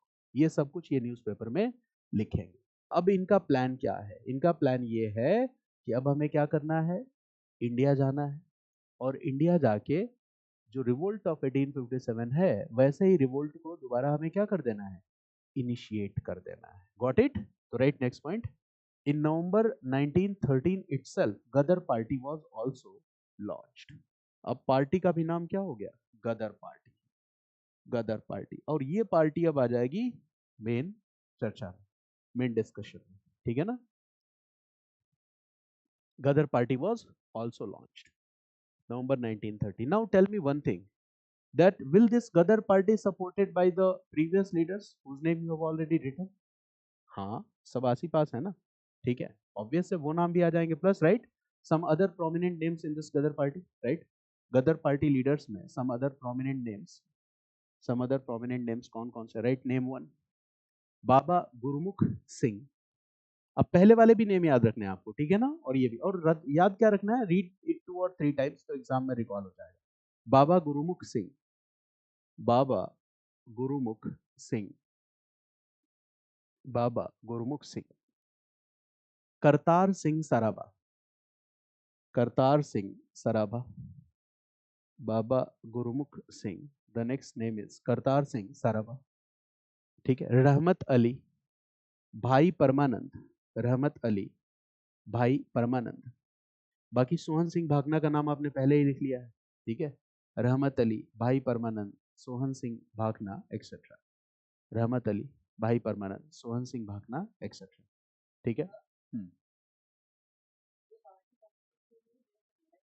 Yes, actually क्या है ना कि देखो, जो पहले वाली पार्टी है ना, जैसे उसमें एक है हिंदी एसोसिएशन, ठीक है, पैसिफिक एसोसिएशन, ठीक है, उसमें एक का नाम चेंज किया गया और वो गदर पार्टी बन गई.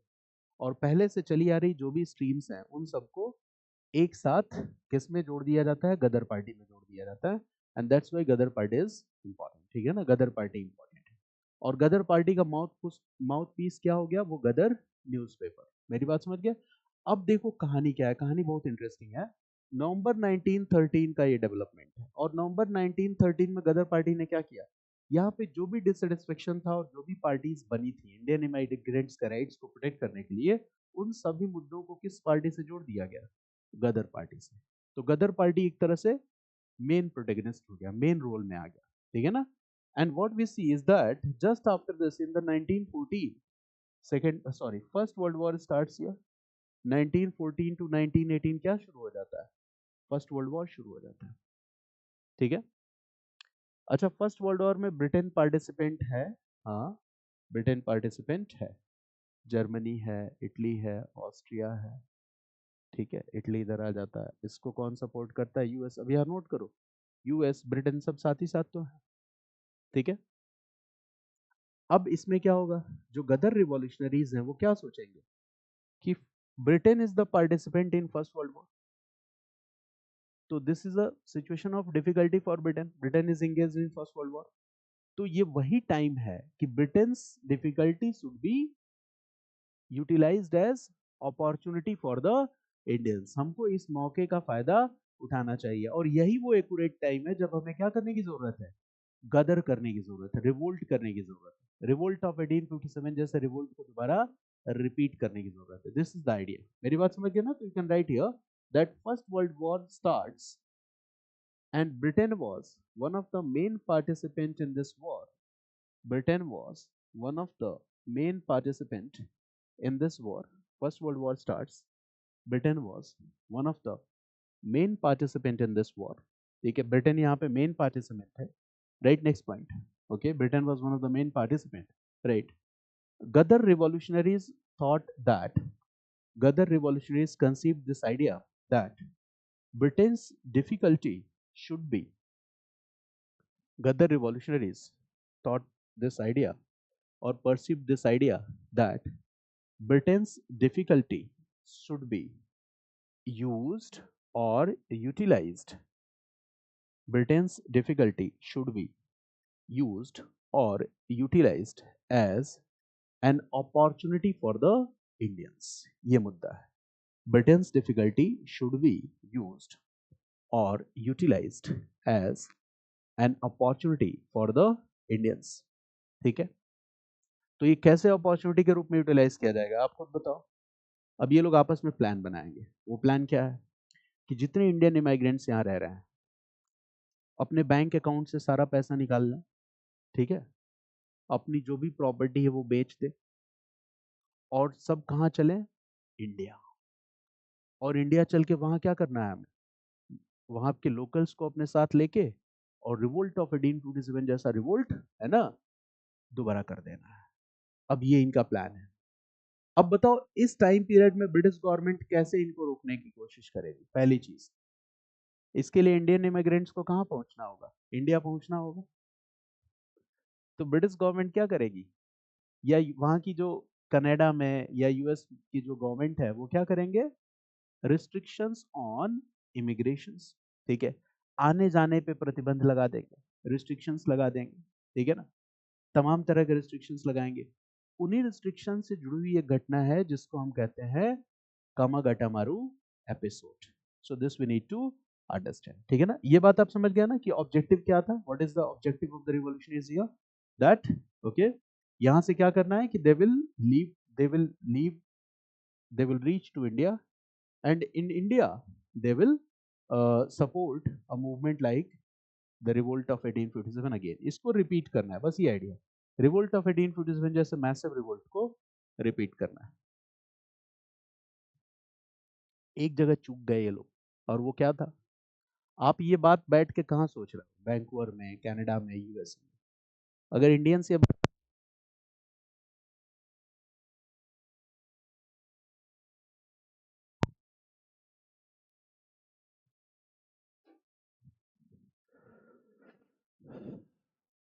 okay, 1 second. So you are thinking this in Vancouver, Canada and US. But अगर यही बात इंडियंस को समझ में आएगी तब तो बात बनेगी. आप चले आए वहां से यहाँ गदर करने के लिए, और इंडियन लोग पता ही नहीं कि गदर होने वाला है. यही धोखा किसके साथ हो गया, सुभाष चंद्र बोस के साथ भी हो गया. इंडियन नेशनल आर्मी ये सोच के इंडिया आई. ठीक है. मणिपुर इम्फाल कैंपेन आपको आगे मैं बताऊंगा कि जब हम इंडिया में पहुंचेंगे ना तो क्या होगा, सारे इंडियंस, लाखों लाख इंडियंस हमारे सपोर्ट के लिए आएंगे. फिर ब्रिटिश आर्मी की क्या औकात है कि हमें हरा दे. बट उधर इंडियन नेशनल आर्मी आई, उसके सारे अधिकारी अरेस्ट हो गए, सोल्जर्स अरेस्ट हो गए, और उसके महीनों बाद इंडियंस को पता चला अच्छा ऐसा हुआ था क्या, हमें पता ही नहीं था, नहीं तो हम जरूर हेल्प करते, जरूर सपोर्ट करते. और ये घटना कब की, 1945 की. तो अभी क्या चल रहा है, अभी तो 1914 चल रहा है भाई. इनके साथ भी धोखा होने वाला है. तो गदर रिवॉल्यूशनरीज अपना घर, दुकान, जमीन सब बेच के बैंक अकाउंट से पैसा लेके प्लान बनाएंगे इंडिया चलना है. और जब हम इंडिया चलेंगे तो इंडिया के लोग इंतजार कर रहे हैं. इसलिए लोगों की बात पर भरोसा मत करना. ठीक है. हिंदुस्तान में जो भी कहता है ठीक है, अभी मैं बुलाता हूँ किसी को, टाइम पे कोई नहीं आता है. ठीक है. आदत है हम इंडियंस की. ठीक है. तो थोड़ा अलर्ट रहना इस बात से. चलिए आगे देखते हैं क्या होता है इसमें. There is an important case, right this. ये भी आपके प्रीलिम्स एग्जाम का क्वेश्चन है. Komagata Maru case. Coma गाटा मारू केस. कोमा गाटा मारू केस. कोमा गाटा मारू केस. ठीक है. और ये घटना है अप्रैल 1914 की. अप्रैल 1914 की. गदर पार्टी कब बनी है, November 1913. And Komagata Maru cases in the year April 1914. ठीक है. अप्रैल 1914. अब समझो इस बात को, क्या है कहानी. ठीक है. स्टोरी इज, पूरी स्टोरी समझते हैं तो कुछ फैक्ट्स भी इसमें है वो भी हम जान लेंगे. गदर गदर पार्टी बन चुकी है, गदर न्यूज़पेपर आ चुका है. गदर रिवॉल्यूशनरीज का जो प्लान है, इस प्लान को भी ब्रिटिश गवर्नमेंट समझ चुकी है. ठीक है ना. Ghadar party has already been formed, Ghadar newspaper has been published, and government is familiar with the plan of Ghadar revolutionaries. इनका प्लान क्या है, यहाँ से वहाँ जाना, वहाँ से यहाँ आना, पैसा पहुँचाना, मूवमेंट को सपोर्ट करना, रिवोल्ट करना, ये प्लान था. तो यहाँ पे क्या होगा, read this, restrictions on Indian immigration will be imposed. Restrictions on Indian immigration, several restrictions on Indian immigration will be imposed. Several restrictions on Indian immigration will be imposed. इस बात को कैसे समझोगे? For example let's suppose this is Vancouver Canada, ठीक है, and let's suppose this is India, मान लेते हैं, इसी का एग्जाम्पल लेते हैं बिकॉज ये इवेंट इसी से जुड़ा हुआ है। अगर गदर करना है तो वैंकूवर से लोग कहाँ आएंगे? इंडिया, ठीक है। ये भी हो सकता है कि इंडिया से लोग वैंकूवर जाएं, ठीक है, यहाँ से कुछ हेल्प और सपोर्ट लेके वापस आए। तो जब तक ये चेन बनेगा तभी तो गदर सफल हो पाएगा। This is how Ghadar is going to be successful. Government ने क्या किया? Restrictions on Indian immigration. Now the new immigration law says what? New immigration law says that okay, if you are coming from India, ठीक है, अगर आप यहाँ से आ रहे हो, इंडिया से आ रहे हो, ठीक है ना, and if you are making a continuous journey to Vancouver, आपकी जर्नी क्या है? Continuous journey. पहले इसमें भी एक और रूल था कि this was also not allowed, this was also restricted. Restriction of movement from India to Vancouver, from Singapore to Vancouver restricted था।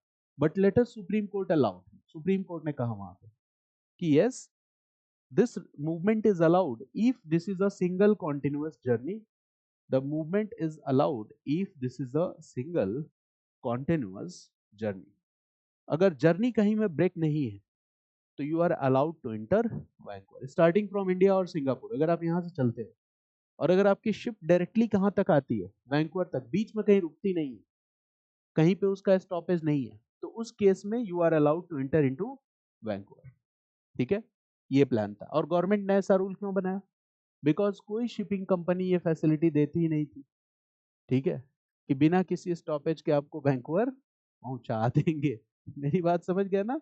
उनका स्टॉप था भाई, 2-3 स्टॉप था, पैसेंजर भरते हुए चलते थे।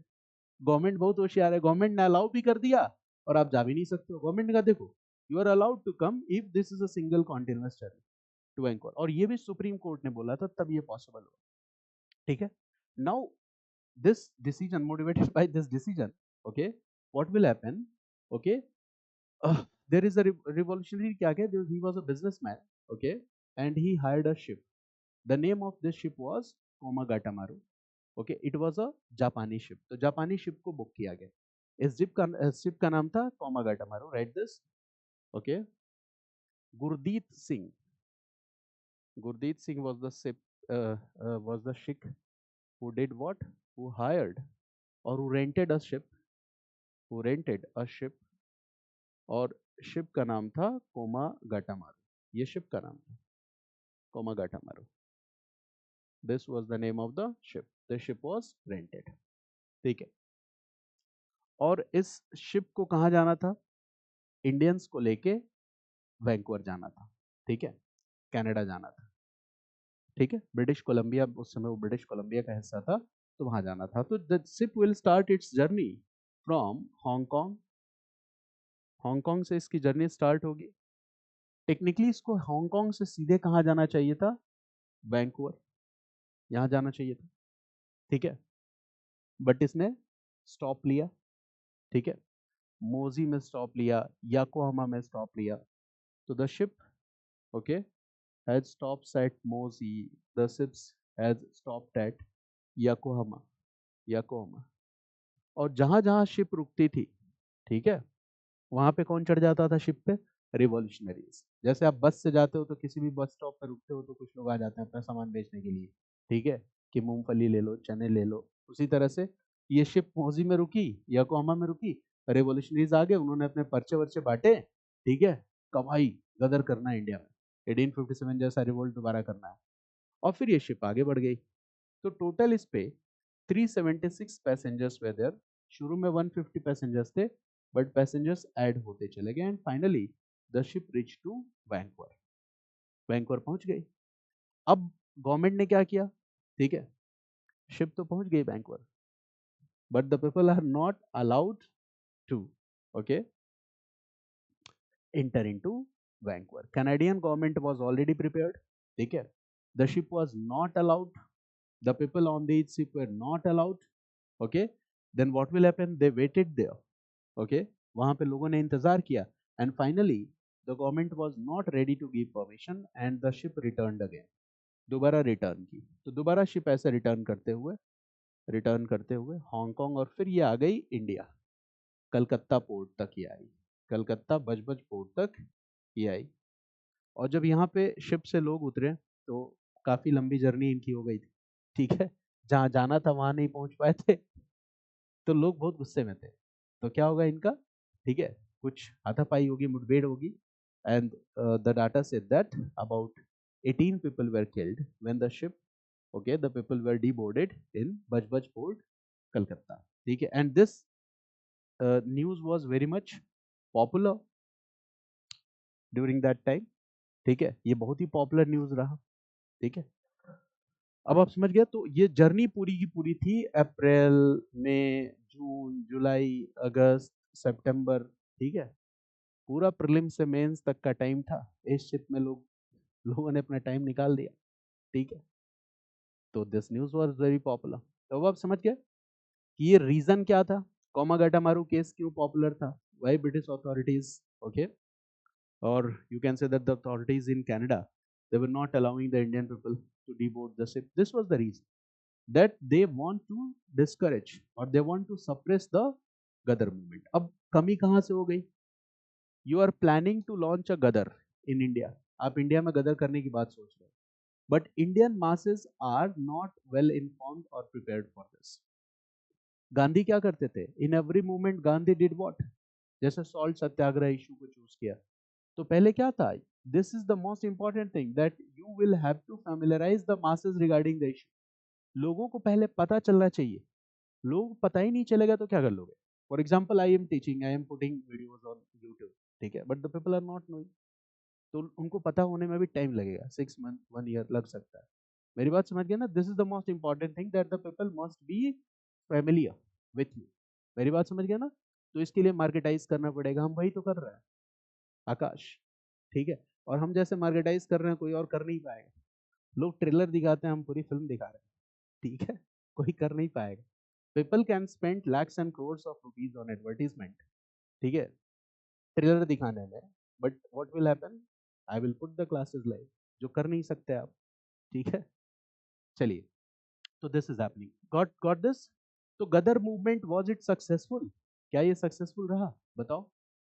In securing the independence of India, the answer is no. So write this. Gadar movement. Gadar movement. Gadar movement क्या है? It is a revolutionary movement. What is the political objective? To ensure freedom of India or independence of India from British rule. ठीक है ना? To ensure the freedom or independence of India from the British rule. एकदम simple idea आप समझो. This was the objective, to ensure the freedom or independence of India, okay, from British rule. ठीक है, अब समझना है इस बात को कि this objective was realized or not. So the answer is no. This objective could not be realized. This objective could not be realized. ठीक है, what the British authorities did? Read this. Forceful suppression of Gadarite movement. The British authorities did what? Forceful suppression of Gadarite movement. ठीक है, गदर movement को क्या किया? Forcefully suppress किया। Forceful suppression of Gadarite movement was done. ठीक है, Gadar revolutionaries were arrested, tried and executed. Gadar revolutionaries were arrested, tried and executed. ठीक है, why this movement failed? What were the limitations of this movement? Limitations क्या थी? ठीक है, तो the point will be the common like the limitations of revolutionary activities. Limitations क्या है? पहला, ठीक है, that read this, limitations of political awareness of the masses. ठीक है, limitations of political awareness of the masses. Limitations of political awareness of the masses. The people were not well informed about this movement. ठीक है, the masses were not prepared for this. People were not well informed. People were not well informed, and the masses were not fully prepared. People were not well informed. The masses were not fully prepared. The masses were not fully prepared. And what British authorities did, they forcefully suppressed this movement. Forcefully suppress कर दिया ना. So read this. क्योंकि ये second world war period था और second world war period में कहीं भी ब्रिटिश अथॉरिटीज चूकेगी नहीं, वो फोर्सफुली क्रश करेंगे और सप्रेस करेंगे. तो read this, the British outlook of forceful suppression of Ghadar revolutionary activities. The British outlook of forceful suppression of Ghadar revolutionary activities. The British outlook of forceful suppression of Ghadar revolutionary activities. ठीक है ना? British outlook क्या था? The outlook of forceful suppression of Ghadar revolutionary activities. ठीक है ना? ये बात आप समझ गए? गांधी ने यही बात समझाई थी कि भाई पीपल आर विथ यू और not, first ensure this thing. लोग आपके साथ हैं कि नहीं, उसके बाद आप आगे बढ़ो. यहाँ इन लोगों ने इस चीज को इंश्योर नहीं किया. यही तो गांधीयन स्ट्रेटेजी था मास मूवमेंट का. Got it? Right. Next point. What you will say, Ghadar movement was failed or successful? What is your approach? Ghadar movement was a failed movement or it was successful? तो the answer introduction will be the common part that I have already discuss. क्या होगा? That it's true that Ghadar movement was not successful in realizing its political objective, that is, okay, ensuring freedom or independence of India from the British rule, but yet it was significant due to a variety of reasons or factors. ठीक है कि फिर भी ये significant था. ये सच है कि गदर मूवमेंट अपने ऑब्जेक्टिव्स को पा नहीं सका, बट स्टिल ये सिग्निफिकेंट था due to variety of reasons. And now what are those reasons? Right. Reason one, कैसे सिग्निफिकेंट था? कॉमन पॉइंट फिर से आएगा कि नहीं बताओ? Right this, it raise the level of political awareness among the masses. ये देखो, ये कॉमन पॉइंट है, हर जगह लिखा था हमने. It raise the level of political awareness among the masses. It raised the level of political awareness among the masses. दूसरा fact क्या है? Right. Next point. consolidated the nationalist feelings and sentiments in the minds of Indian people. Consolidated nationalist feelings and sentiments in the minds of Indian people. ठीक है? Right. Next point. Promoted the idea of Hindu-Muslim unity. Ghadar movement promoted the idea of Hindu-Muslim unity because it was completely secular in nature. ठीक है ना? Ghadar movement also promoted the idea of Hindu-Muslim unity because it was completely secular in nature. देखो, गदर revolutionaries ने, जैसे सिख थे इसमें, तो चाहते तो वो नारा लगा सकते थे स्लोगन सत श्री अकाल, लेकिन उन्होंने ऐसा नहीं किया. They raise the slogan of Vande Mataram. तो ये बहुत बड़ी बात है. ओके. तो Hindu Muslim unity was one of the most important feature. Right. Secular feature, ये भी लिख सकते हो. Secular feature, Hindu Muslim unity, Hindu Muslim both were together. ठीक है. There was no any element, there was no any communal element.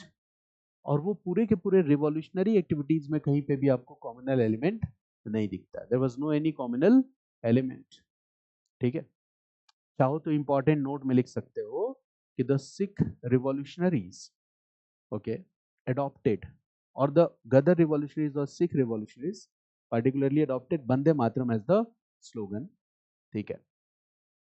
Instead of greetings like Sat Sri Akal, इसकी जगह पे बंदे मातरम को, ठीक है, यूज किया. ठीक है. तो ये रहा आपका गदर मूवमेंट. ठीक है ना? ये चीज है. तो ये फर्स्ट फेज में आएगा कि सेकेंड फेज में आएगा? फर्स्ट फेज हुआ ना. First phase. देखो, गदर मूवमेंट को ऐसे रिलेट कर लो ना. फर्स्ट फेज एग्जैक्टली 0708 से लेकर कब तक है? 1919 है. लेकिन गदर मूवमेंट की क्या खास बात है कि ये यूएस से, बैंकवर्ड से, पैसिफिक कोस्ट, ठीक है, अमेरिका, यहाँ से होते हुए ये कहाँ पहुँचता है? इंडिया पहुँचता है. तो this shows the revolutionary activities outside India as well as inside India. ठीक है, दोनों को मिला दो यहाँ पे. रिवॉल्यूशनरी एक्टिविटीज आउटसाइड इंडिया और इनसाइड इंडिया, दोनों ही अप्रोच यहाँ पे आ जाता है. Outside India and inside India. ठीक है. तो ये ध्यान रखना है. चलिए, now we are coming to the next part. दो अप्रोच हो गए आपने. एक Chittagong armoury raid we have discussed, and the second one we have discussed is what, Ghadar movement. अब करना क्या है, देखो, there are so many questions that has already been asked in UPSC exam, ठीक है, and if you will practice only PYQs, you will be comfortable in this chapter. केवल PYQs के facts कर लो, क्लास में हमने कुछ फैक्ट्स किए हैं, कॉन्सेप्ट्स किए हैं, इससे ज्यादा आपको जरूरत नहीं पड़ेगी, ठीक है ना. तो फोकस कहाँ करना है, PYQs के फैक्ट्स को एक पेज में खुद से लिख लेना, revolutionary activities important facts that were asked. और जैसे मान लो कि इस चैप्टर में आप एंटर करो तो आपके पास क्वेश्चन बैंक तो है ही है, तो यूपीएससी के क्वेश्चन के साथ साथ स्टेट पीसीएस के क्वेश्चन को भी देख जाना, तो you will be able to practise a lot of questions. तो जब बहुत सारे क्वेश्चन प्रैक्टिस हो जाएंगे तो फिर गलत होने के चांसेस कम हो जाएंगे. मेरी बात समझ गए ना, तो that you will have to do, ठीक है ना. तो you can write this practice MCQ, यहाँ से एकदम करना है, एमसीक्यू प्रैक्टिस जरूर करना है, and that will be very much helpful. Now the third aspect let's discuss. The third aspect was revolutionary activities outside India. Revolutionaries activities outside India. एक तो हमने पढ़ा ही फॉर्मेशन ऑफ गदर पार्टी, ठीक है, November 1913. इसको क्या कहोगे, रिवॉल्यूशनरी एक्टिविटीज आउटसाइड इंडिया. और ये फिर क्या हो जाता है, inside India. What is the purpose, okay, to do a Ghadar or the revolt like 1857. तो पर्पस तो यही था, ठीक है. अब आप आ जाओ आउटसाइड इंडिया में, दूसरा important example, okay, right, Britain. देखो, India is a colony of Britain, India Britain की कॉलोनी थी, और ब्रिटेन में लंदन में India House was, right this, India House was set up by Shyamji Krishna Varma. This is the name of the person, Shyamji Krishna Varma. He was a revolutionary also, ठीक है. 1905 is the year. London, India house, ठीक है. There is another name of this India house. India house name बहुत popular है, इसको Indian home rule society भी कहते हैं, तो ध्यान रखना है इस बात को. Indian house is the popular name, it is also called Indian home rule society. It is also called Indian home rule society. So this name India house is the most popular name, सबसे popular name है. 1904, sorry 05, Shyamji Krishna Verma, Britain. What is the purpose or objective of India House in London? Revolution. और इसको हम किस phase में रखेंगे, first phase में रखेंगे. Exactly exactly. देखो क्या है, in Britain, Britain was making a claim that we are on a civilising mission, and in Britain, Britain was considered to be one of the most advance countries in Europe, ठीक है. और वो अपने presence को Morli validate करता था. Britain use to morally validate its presence in the colonies. So if revolutionary organizations will be active in Britain, so first they will make British people aware that, okay, your Fufa is making wrong claim, ठीक है. He is not in India to promote the what, civilizing mission. मेरी बात समझ गया ना, यहाँ पे civilizing mission को इंडिया में प्रमोट नहीं कर रहे हैं, ठीक है. They are morally validating their things, but what they are doing, they are basically exploiting Indian people in India, ठीक है. ब्रिटिश रूल से बुरी कोई चीज नहीं हो सकती. तो एक तो ब्रिटेन में जो जगे हुए लोग थे उनकी आत्मा को थोड़ा जगाना था, एक तो ये होगा. दूसरा, आप पता चले लंदन में दीवार पे पंपलेट चिपका दिए, रात को निकले और लगा दिया आपने, ठीक है. ये तो तभी होगा ना जब आप लंदन में रहोगे, नीचे अपना नाम मत लिखो, ठीक है. They will put pamphlets all around in the walls of the London city कि why what British are doing in India, ये सब काम करोगे. फिर उन्होंने क्या किया, इंडिया हाउस. अब इंडिया हाउस क्या है, खुद की बिल्डिंग ली, ठीक है. And now they are saying that those students who are coming from India to Britain, London to get education, they can take shelter here. और बहुत शानदार प्लान था. देखो क्या था, इंडिया में they will do what, they will identify those youth whose mind is filled with the revolutionary spirit and patriotism, ठीक है. मान लो इंडिया के हम लीडर्स हैं रिवॉल्यूशनरी, हमने पहचान लिया कि भाई there are a few students whose minds are filled with revolutionary spirit and patriotism. So what we will do, we will give scholarship to these students that they can go to London and they can get education. अब हमने क्या किया, मान लो हमने चुन लिया दो बच्चों को कि भाई अर्पिता एंड यमुना, ठीक है, their mind is filled with revolutionary spirit. So what will happen? We will give scholarship to Arpita and Yamuna, that they will go to London to get education. और scholarship लेके अर्पिता और यमुना सीधे कहाँ पहुंचेंगे? India house. और India house revolutionaries का अड्डा है, ठीक है, वहां पे रिवॉल्यूशनरीज का लिटरेचर रखा हुआ है, रिवॉल्यूशनरीज टाइम टाइम पे गेस्ट लेक्चर लेने आते रहते हैं. तो क्या होगा बताओ? ठीक है, वो रिवॉल्यूशनरी स्पिरिट और भी ज्यादा कंसोलिडेट हो जाएगी कि नहीं? हो जाएगी, ठीक है. तो ये सब होता था. Many important revolutionaries like right this name, VD Savarkar. VD Savarkar was an important revolutionary. Right next. Okay, Hardayal, Madan Lal Dhingra. Hardayal, Madan Lal Dhingra, ये पॉपुलर नेम्स हैं. Madan Lal Dhingra. All were associated with, all were associated with India House. These are some important names. Madan Lal Dhingra, they all were associated with India House. ठीक है, ये सब यहाँ जुड़े हुए थे. Many revolutionaries will come and take guest lectures. अब इसमें मदन लाल धिंगरा ने क्या किया?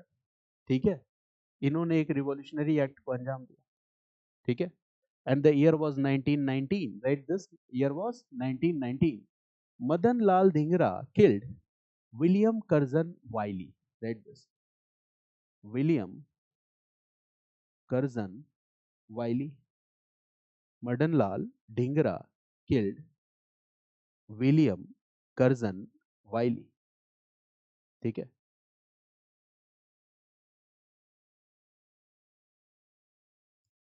मदन लाल ढींगरा ने क्या किया? Killed William Curzon Wyllie. तो ये बताओ, ये एसेसिनेशन हो गया कि नहीं? 1909. ठीक है, एसेसिनेशन हो गया. Now what British authorities will do? British authorities will take strict action against India House and its revolutionaries. Right? This after this event, after this event, after this event, British authorities took strong actions against strong actions against ठीक है, strong action against India House and its revolutionaries. They took strong action against India House and its revolutionaries. ठीक है ना? They took a strong action against India House and its revolutionaries. India house को वो क्या कर देंगे? ठीक है, बंद कर देंगे, बैन कर देंगे. और इसके बाद many of these revolutionaries will move to different other countries. India तो आ ही नहीं सकते ना? आ सकते हो क्या? नहीं. ब्रिटेन से इंडिया आओगे तो यहाँ पे भी कौन सी गवर्नमेंट है? ब्रिटिश गवर्नमेंट है. Then what happened here? Lala Hardayal move to USA, जो फिर जाके गदर मूवमेंट से जुड़ जाता है. ठीक है ना, ये चीज है. वीडी सावरकर को अरेस्ट करके इंडिया भेजा गया वापस. फिर आगे वीडी सावरकर की और कहानी है जो मैं आगे आपको बताऊंगा. श्यामजी कृष्ण वर्मा कहाँ चले गए? He fled to Paris. ठीक है, वो पेरिस चले गए. तो in this way we see that revolutionary activities were seen outside India also. ठीक है ना, जैसा. और ये कर्जन वाइली कौन था? सेक्रेटरी ऑफ स्टेट का राइट हैंड था, सबसे सीनियर ऑफिसर था. टारगेट कौन था? ठीक है, कर्जन वाइली वाज किल्ड. ठीक है, so he was the most senior officer of the secretary of State. Okay, now right next point. Germany, Paris, USA. Germany, Paris, USA became the important center of the revolutionary activities. Germany, Paris, USA became the important center for the Paris means France लिख सकते हो, France. Paris became the important center for the revolutionary activities. यहाँ पे USA में क्या हो जाएगा? फिर यहाँ से आप किसको जोड़ दोगे? गदर मूवमेंट को. ये तो आपको पता ही है. जर्मनी में एक ऑर्गेनाइजेशन है जिसका नाम है इंडियन इंडिपेंडेंस कमिटी. 1915 में बनी थी. This is the revolutionary organisation. Right, this Indian independence committee 1915 in Germany. It was a revolutionary organization. Indian Independence Committee 1915 in Germany. It was a revolutionary organization. It was set up at Berlin. ठीक है ना, Berlin Germany में है. ठीक है, Indian independence committee. तो कभी पूछे कि इंडियन इंडिपेंडेंस कमेटी कहाँ बनी थी, तो द आंसर इज बर्लिन. ठीक है ना, it was a revolutionary organisation. ऐसे ही फ्रांस में Paris Indian society, right this, Paris Indian society, it was also a revolutionary organisation, Paris Indian society, ठीक है। I think this much is sufficient. Now you have some idea that revolutionary activities were inside India also, outside India also. तो अभी तक आपने देखो क्या सीखा, फिर से एक बार मैं रिकैप कर दूं तो you have understood the difference between extremism and revolutionary activities. मेरी बात समझ गया ना, यानी रिवॉल्यूशनरी एक्टिविटीज के अंदर एक्सट्रीमिज्म तो है ही है, बट इसके अलावा और भी बहुत सारी चीजें, we already have discussed it. Then we discussed कि how extremism, okay, got converted into revolutionary activities. Then we have discussed about first phase of revolutionary activities. Then we have discussed about the second phase of revolutionary activities. Important development in first phase, important development in second phase, ठीक है ना। Then we have discussed also about revolutionary activities outside India. और outside India में सबसे prominent हो जाएगा गदर movement, ठीक है, जो कैसे इंडिया के फ्रीडम की आवाज को उठाता है, ठीक है ना। This all we have discussed. First part में Bengal is the prominent centre, और यहाँ पे युगांतर ग्रुप एंड अनुशीलन समिति। तो in exam you can expect questions in GS mains from these two topics only. Second phase पे हम जाते हैं तो प्रोमिनेंट सेंटर, ठीक है, जैसे कानपुर हो गया, दिल्ली फिरोज शाह कोटला हो गया, इट मीन्स नॉर्थ इंडिया के other centres were the prominent centres. In Bengal, what is the development I have already discussed with you.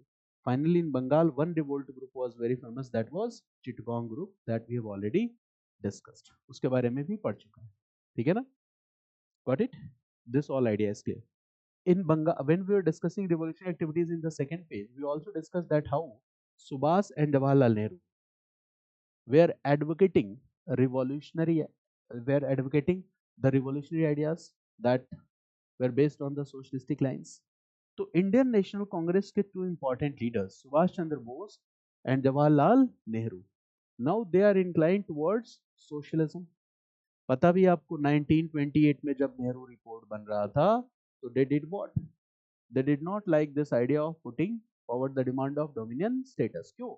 क्योंकि socialism believes in what, complete freedom, not to accept any form of exploitation. Dominion status is what? A form of exploitation. Dominant status तो exploitation का एक रूप ही है ना, okay. तो यहाँ पे आपको पता ही है इंडियन इंडिपेंडेंस लीग वगैरह के बारे में आपको बताया था मैंने, this topic is clear.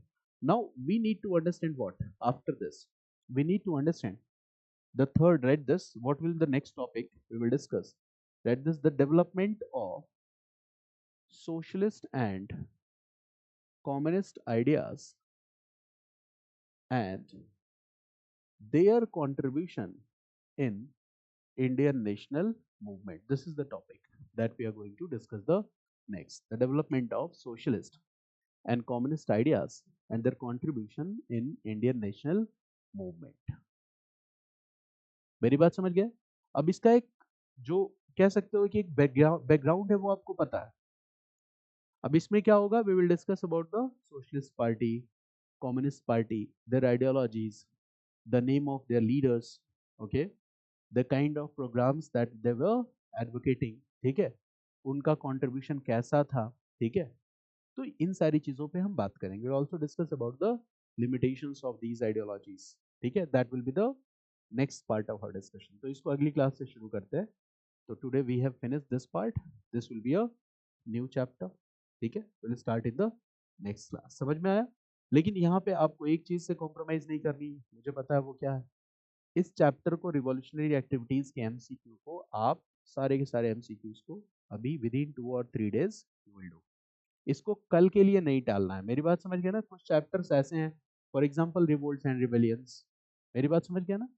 For example revolutionary activities, there are some facts, there are some informations, ठीक है, तो इनको हम हल्के में नहीं ले सकते। 2 से 3 दिन के अंदर सारे इंफॉर्मेशन को कंसोलिडेट करो और अपनी हैंडराइटिंग में अपने नोट्स में पेजेस में लिख लो। एमसीक्यू में तो दिया ही हुआ है, बट फैक्ट्स और इंपॉर्टेंट इंफॉर्मेशंस को नोट डाउन कर लो, और फिर जो आपने नोट डाउन किया है उसको मल्टीपल टाइम्स रिवाइज करो, ठीक है ना, तो एग्जाम में वो रिकॉल हो जाएगा। मेरी बात समझ गए ना, एग्जाम में ऑटोमेटिक रिकॉल हो जाएगा। This time you will read and you will forget, आपको लगेगा यार कुछ नहीं याद है, मुझे तो लगता ही नहीं कि कुछ याद है। When I come to teach, ठीक है, जैसे मैं हिंदी मीडियम की क्लासेस रिकॉर्ड करना शुरू किया, तो मैंने 4 साल पहले हिंदी मीडियम पढ़ाया था, तो मुझे लगा मैं बोल ही नहीं पाऊंगा, वो वर्ड्स भूल गया होऊंगा। बट मैं बोलने लगा तो फिर वो बोल दिया मैंने, ठीक है। मैंने, मुझे लगा मैं प्रैक्टिस में नहीं हूँ। तो जब आप कोई चीज पढ़ते हो तो आपके सबकॉन्शियस माइंड में वो रहता है, and when the time will come you will be able to reproduce it, ठीक है ना। तो ये बात आपको समझनी है, तो do practice all the MCQs from this chapter, and in next class I will discuss this chapter. Okay, have any questions, anyone of you? No? चलिए, thanks all of you, welcome.